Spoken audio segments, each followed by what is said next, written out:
Alright everyone, welcome back to the channel. Today we're going to be talking about a situation that's been unfolding while some people were still asleep. A major US bank just completely collapsed after a full week of double-digit losses. Yes, you heard it already before, you read the title, you saw the thumbnail.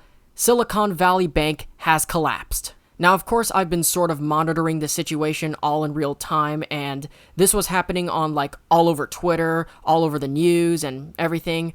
And just, kind of watching everything unfold as this was happening. Up to $200 billion worth of assets have been hazarded over this collapse. This is, by the way, the largest banking collapse that we've seen since the Great Recession. If I remember correctly, I think this is actually the second largest banking collapse in US history, just behind Washington Mutual, which happened in 2008, which is when the Great Recession happened. A lot of what I've been seeing happening is both fascinating and very intriguing, but also at the same time, rather worrisome. There's this one side of everything where you're like, oh my god, this is a major historical moment right now. We're witnessing history. This is the second largest bank collapse in US history since the Great Recession. It happened in a matter of 2 days. It only took them 48 hours to collapse.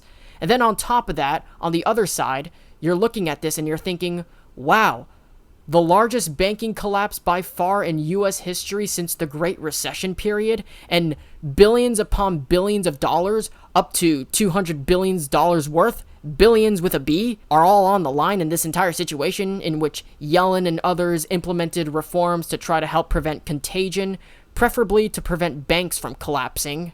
What we're talking about here is a major US bank, a pretty powerful one. I believe it's in one of the top 10 biggest banks in the country, if I remember correctly. I'm not so sure. It's definitely in the top 10, that's for sure. But a major bank is in freefall and has collapsed, and we're going to be breaking down everything about the situation, how everything happened, why it all happened, what are the potential risks and outcomes that can and will happen, and essentially just go over, what the fuck exactly is going on with this entire Silicon Valley Bank failure situation. It has to do with their specific clientele. To be more specific, it ain't gonna be pretty for a number of other tech companies out there, I can tell you that. And yes, this is tech related. So as you guys have heard, the second largest bank collapse in US history, just behind Washington Mutual in 2008, just happened this weekend, and that is the collapse of Silicon Valley Bank. And it all unfolded and happened in what I believe in the quickest time span that I've seen. All this happened in a blink of an eye, out of nowhere. I don't think we've gotten any warning signs of this actually happening. One of the few small little signs of instability in the entire thing that was happening when all that was showing, people started to pull money out and making moves as quickly as they could before things started to go south. Nobody bothered to waste any time on this whatsoever. The exact moment they saw something out of left field with SVB, right when they saw that moment, hey, this isn't doing well for us, looks like things aren't looking too good for us, we should try and, try to reconsider our investment in this company. People were just getting out like crazy. People decided to pull out en masse as soon as they saw the cracks showing in Silicon Valley Bank. And at that point, dude, if you're a major bank and your clientele are essentially just pulling out in droves like that, and people are deciding to abandon ship, what can you really do? Now, of course, people have been asking, why did this happen? What caused the cracks to show with Silicon Valley Bank and led everyone to pull out that quick? Here's why Silicon Valley Bank collapsed. Tech has not done the very greatest over the last couple of years. Really, when you think about it, if you recall, when people were attacking Twitter and saying, hey, Twitter has laid off X amount of employees in Q4, Twitter has lost Y amount of its stock value in Q1. Well, if you compare it to pretty much any other tech firm that is out there, and the holdouts with SVB are all new tech sites and upstarts and startups. Obviously, this is a pretty major deal because this could likely have a virtually concerning and a more widespread economic impact than a lot of people would realize. On the surface, the issue here is that Silicon Valley Bank was actually supposedly funding nearly half of all new tech startups and upstarts. Oh, that's right. Here's the problem. Silicon Valley Bank was the bank for at least one half of those upstarts like Discord, Roblox, Airbnb, Uber, and things like that, DoorDash, Cloudflare even, which means that a lot of those companies, especially firms based in Silicon Valley, as the name suggests, most firms were in some way dependent on money coming from Silicon Valley Bank, whether they were an investor or whether they had money in that bank, whatever it may be, meaning that now that SVB has essentially gone under and they've fallen over, they're gone, they're done, they don't exist anymore. Now there's a lot of these firms out there that are just left sitting there and scratching their heads, not knowing what the fuck to do. What are we gonna do now? Our bank that we were reliant on just gone completely belly up without warning. How are we gonna pay our employees? How are we going to dig ourselves out of this hole? How are we going to continue operating? Now, who is to blame for this? Who is really the blame for all of this that is going on? You see some blaming Trump for this, particularly the leftoids. No surprise there. Communists are blaming capitalism for it. Again, no surprise there. You see others that are blaming Biden for this, which is understandable, but I've noticed a lot of the blame for this is actually directed towards the US Federal Reserve.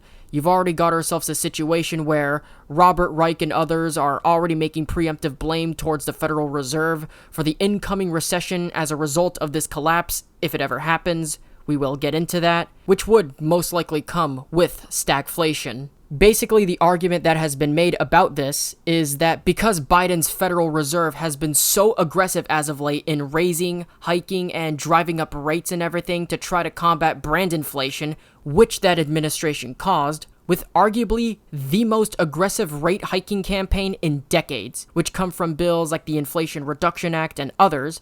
But because the Fed went so hard-ass with this entire situation, they're driving up rates so aggressively and becoming more strict about it at the same time, as well as printing so much funny money in the process, to the point where it essentially forced situations like SVB right here, where they just fall right down and go belly up because, like I said, tech was already collapsing, which didn't make the situation better. Inflation to some degree is playing a role in this in some way, and when the cracks started to show, that's when people suspected something sus, and they started pulling out left, right, and center in the blink of an eye. Now, right now, there is a limit on the withdrawals at the moment to safeguard the situation from getting even worse, number one, and to make sure that at least the smaller firms are capable of recouping the loss, number two. I think it's up to $300,000 or somewhere along those lines. So if you have even a little bit in this bank, you are still capable of switching banks and are able to withdraw your money starting soon, and then you can switch. That is, if you're lucky enough to find another reliable bank around the same size. If you had $20 million invested in SVB, maybe $1 billion, it's still very possible for some of those businesses that were startups a few years ago and are now massive corporations, Discord, Uber, Airbnb, and Roblox come to mind. That's where things start to get murky. Chances are you might be up shit creek without a paddle, awaiting possible and great amounts of litigation to retrieve and recover all and any of your losses, going through all of the normal bureaucratic procedures in the process, as we saw with FTX and Sam Bankman-Fried.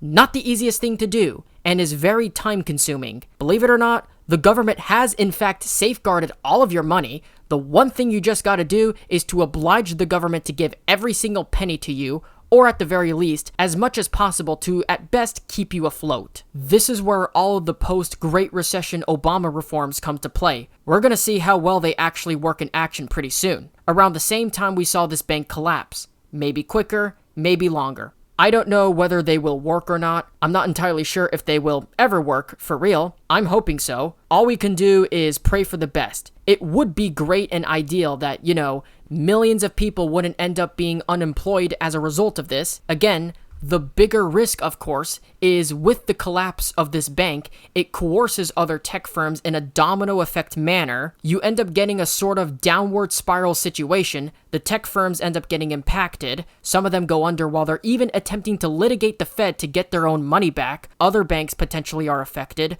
Other tech firms, therefore, as well. The contagion metastasizes, and they can get affected and impacted. Now you see why I said that this could cause major implications to our economic situation earlier in the video. To be fair, a de facto tech collapse has already happened to a degree. if you take a look at the stock value of a lot of tech companies out there, and the regression already began since the pandemic. Lockdowns in some way might play a role in this. The domino effect to a degree already happened. Again, the negative growth of tech is the reason why the crack started to show, which in turn led people to pull out of the bank en masse. By the way, Twitter is actually surprisingly not that very bad in comparison to the other firms, even though they too suffered from the same tech regression as well. Despite the decline of Twitter's stock value over the years, laying off most of Twitter's workforce and completely refurbishing and reshuffling everything about the company and fixing every problem that he could, Elon Musk at the very least effectively managed to break about even in terms of competitions. Twitter is nowhere near as bad as many people have been saying, believe it or not. Gotta give props to the man himself, by the way, for dealing with all of the hit piece propaganda by NPCs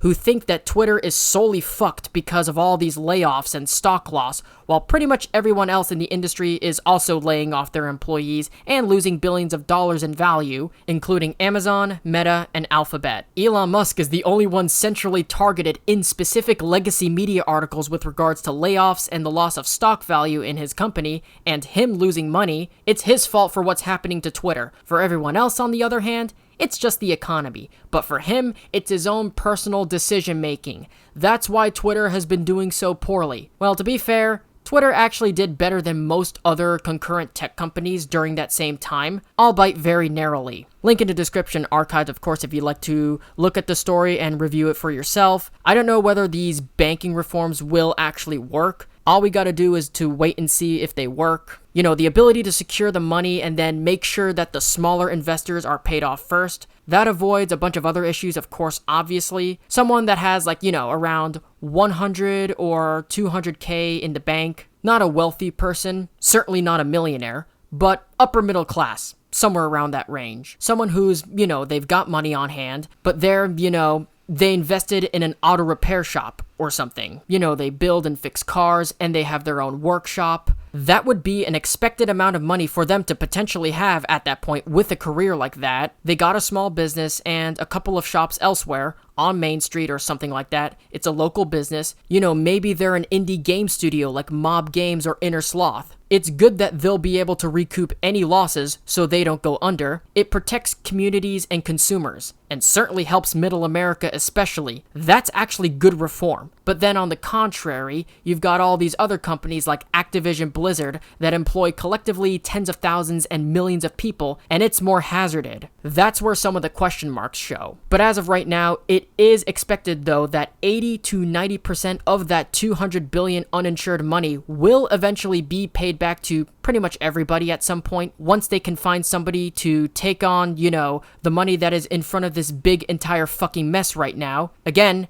it's going to require a lot of litigation for this to be successful without requiring any bailouts. Now, the real question that are on people's minds are we going to have another Great Recession? Not necessarily. Is there a reason to be concerned, however? Absolutely. You see something like this and, like I said, most of us, we look at these banks and stuff like this. Like, this isn't something that you really consider like, hey, what if I wake up tomorrow and the bank is just done and there is no bank, it went belly up, it gone under. There is no bank left. The bank's closed because they're out of business. That's just not something that goes through people's heads very often. If you recall, this is exactly what happened in the Great Depression and the same mentality people had back then. Before the Great Depression, it was the roaring 20s. Nobody thought an economic downturn would happen, and they thought happiness would last forever until we all know what happened. The Great Depression, and then World War II starts, and we had to rebuild everything after that. Then, decades later, once things returned back to normal, and you have the Miami Vice, and the Windows, and all the cool shit that we had in the 80s and the 90s. So, obviously, this has happened before. That's just something that just doesn't happen very often. And in a situation of this magnitude especially, this isn't some small town local chain bank with one or two bank locations, right? This is a pretty major bank. This is Silicon Valley Bank. They are huge funders of a lot of these upstarts and startups in Silicon Valley, like Roblox, Uber, and Airbnb, and even out of California and out of the US at whole and all over the world, with different clientele overseas, with around $200 billion on the line, I do not predict that we're about to go spiraling down the toilet and we're gonna go through another Great Recession. But it's enough of a possibility to actually make this video and talk about it. Around $200 billion in value, billion with a B, has been erased from the US economy with this collapse. Now all those groups have to find other banks to work with, of course. If you're dealing with denominations of tens of thousands of dollars on a daily basis, you need to make sure that things are set up properly, and you have to shop around for the best deals that you can get and hope that you get lucky that you can find one. TLDR, this is going to affect a lot of companies. One of the top banks in the United States that services a disproportionate and significant number of smaller tech and innovation style firms and startups, including Roblox by the way, along with millions of other clients, Silicon Valley Bank, the bank sort of for Silicon Valley, it is in the name for a reason, has collapsed completely. So that's just my take on this. I want to hear your thoughts in the comments down below. Are we fucked? Or are we just fine? That's all I'm going to ask you, so leave all your thoughts in the comments down below. As always, I always end the conversation down to you. So with all that being said, thank you guys so much for watching. If you guys enjoyed, be sure to hit that like button down below. And if you're new around here, be sure to subscribe to the channel and ring the little notification bell. Be sure to follow me on all my social medias. Links are in the description below. Share this video around with your friends, family, boyfriend, girlfriend, enemy, whomever. Spread this video around, helps grow the channel a lot. Join the Discord server as well if you want to hang out with me, chit chat, play video games with me, or send me some news, tips, and ideas. You can always do that on the server. My DMs are open, obviously, so you can send me some tips there as well. So I'll leave the link in the description down below as well. Maybe even in a pinned comment if I can. And of course, leave your thoughts down below of what you think about this situation. Are we screwed or are we not screwed? Like to hear all your opinions about it down below. Anyways, like, subscribe, ring notifications, and until then, take care, talk soon, and I'll see you guys in the next one. Peace.